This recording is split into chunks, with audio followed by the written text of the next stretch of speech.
আসমান কেন সাতটি আর কোন আসমানে কি আছে জানলে আপনি সত্যি অবাক হয়ে যাবেন প্রিয় দর্শক। প্রথম আসমানের নাম হল রুকাইয়া।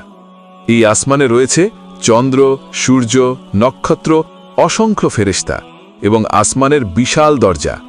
আর এই আসমানেই রয়েছেন হজরত আদম আলাইহিসসালামের সিংহাসন। দ্বিতীয় আসমানের নাম হল ফাইদুম, যাকে অনেকে মাউন নামেও চেনেন। এই আসমানে রয়েছেন বহু ফেরেশতা এবং আল্লাহর প্রিয় নবী হজরত ঈসা আলাইহিসসালাম। তৃতীয় আসমানের নাম হল মালাকুত বাহারিজুন। এখানে রয়েছেন ইবাদতে মশগুল অসংখ্য ফেরেশতা এবং সৌন্দর্যের প্রতীক হজরত ইউসুফ আলাইহিসসালাম। এরপর চতুর্থ আসমানের নাম হল জাহিরা। এই আসমানেই রয়েছে ফেরেশতাদের কাবা বাইতুল মামুর।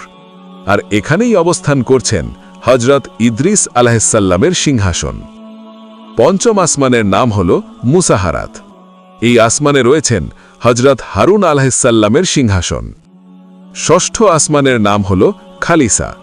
এখানে অবস্থান করছেন কালামুল্লার অধিকারী হজরত মুসা আলাইহিসসালাম। সবশেষ সপ্তম আসমানের নাম হল দামিরা। এই আসমানেই রয়েছে সিদরাতুল মুনতাহা, যার ঊর্ধ্বে আর কেউ পৌঁছাতে পারেনি।